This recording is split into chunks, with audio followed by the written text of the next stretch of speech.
I took a week off to recalibrate and change a lot of things around how I'm developing the game. I'll talk about these changes later on, but first let's get into the new world map. This map was actually very challenging to make because there's several ways that you can go with conveying location information. There are some games where you have more of an art piece and you have a detailed view of what the landscape actually looks like, and then maybe you have buttons overlaying it to teleport there. And then there's some games where you don't have any details and you just have the location names. For this map, I wanted to go somewhere in between where you have simplicity, but also a level of detail that will remind you of what each place is about. But also want to include some mystery, so we have clouds covering the locations. When I played Toontown, I thought it was really fun to have clouds covering the places you've never been before. Because when you arrived in a new location, in addition to all the things a new location provided, it also just gave a sense of achievement of going somewhere and a cloud disappearing. So this map is pulling from that, but it's a common feature to have maps that reveal themselves as you discover them. For each location, I picked some of the key landmarks and resources, and the art style is kind of like a mix between simple icons and low polygon, low resolution kind of art. When I was trying to figure out the landmarks of the depths of despair, I realized that there's really not much to this map, so I decided that I will add a chocolate waterfall to this map to make it more noteworthy. I haven't added it yet, but if we go to this map, you can see that I would add it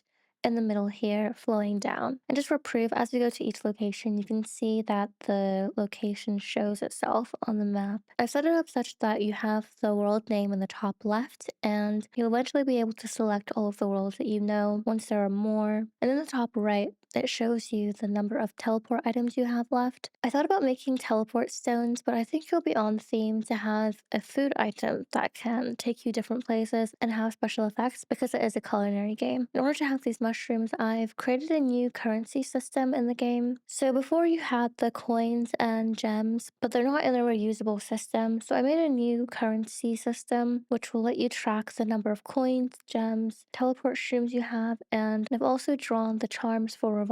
I'll probably work on this approach more in the future, but I think it's more useful to have a currency-based system for teleport items rather than having something annoying where it takes up your inventory space that you have to then organize. And these are items that you probably wouldn't want to sell anyway, you'd probably want to use them. If I were playing a game, I think I'd be pretty annoyed if I died but I didn't have the revival item on hand. So as you can see, this is fully implemented, so when we teleport, it will use up the items. It is a bit buggy in that you teleport to places that are not on the map. I think this is because the camera shifts when you move, but I'm not too concerned about this because eventually there'll be a loading screen anyway, and you can handle a lot of things like that in that loading time. So as you can see from this map, there'll be 3 different levels to the mines. I don't know how much I will do in this first iteration. It depends on which materials are needed for each recipe. We have the placeholders here anyway. The world boss will be in the corner here, and in the process of making this map, it looks like I'll have 3 more bosses. So we'll have one for the grandma, the sugar cave in the corner here, and also for the slime world. In the bottom corner of the map, you can see we have further details. I've set it up so that it will show you the NPCs, the monsters, and any different stations or appliances that you have on that map. I will probably augment this so that you can click on them to show you more. I ended up making the other preview items smaller because there are some really large items like the willow tree, or if we go to the sugar map, this NPC is pretty large, so we couldn't really do a regular size item here. But I'm thinking of making it so that you can click on each entity and it will show you the full size entity with a name of it. I think that will be much more useful.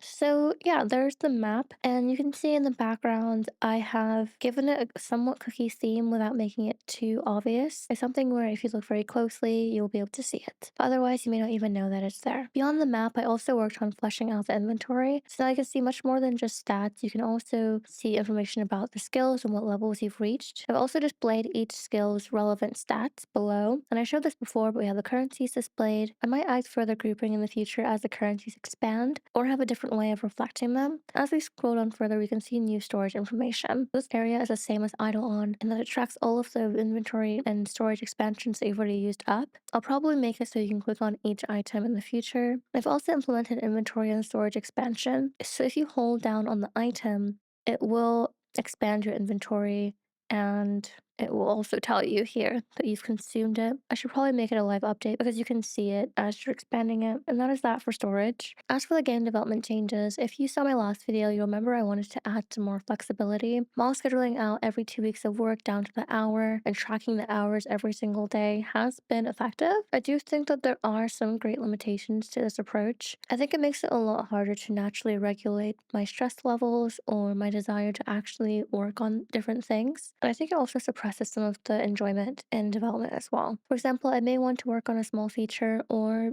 shift gears in the moment, but if I've already made a solid plan, then a temptation will be to postpone that for another time where I probably won't be as enthused to work on it. And that can be detrimental in a way. It also has the effect of limiting my agency. So I decided to do away with concrete plans, and now I'm switching to a more laid back and free flowing workflow where I still keep track of the different tasks that need to be done. But whenever I feel like doing something, I'll add those tasks to focus on, and I'll do away with the hour tracking and estimation entirely. I mainly took a week off because I felt like I was forcing myself to work on things that I knew that I wanted to work on. But the way I was approaching it sucked a lot of the fun out of it. And as I get further into development, there's going to be less mechanical, just implement it kind of things, and more creative thinking about how to reflect different processes or make something fun to play, not just hammering out a system. I want to leave a lot of room to have polishing touches and to be able to rethink things that are perhaps completed but could be done in a different way to make it more interesting. While I was taking a break, I also picked up knitting and made this beginner sweater. I just finished it a few days ago. I think it's turning out to be a great hobby to work through thoughts, think through the game, take a break, but it's still stimulating and interesting enough that I don't feel like I'm wasting my time. And it's something that I'm looking forward to doing, so it's much easier to work in times to disconnect. I've also started the next sweater, so I'm looking forward to what knitting can add. And I might have some times for different kinds of clothes or fabric making, because eventually I want to allow you to create a restaurant in the game, and you'll be able to have different uniforms or fabrics in your shop. Beyond that, I also made various recipes. I plan on letting you create these recipes in the game, so I think it's really useful to have actual experience making them myself. And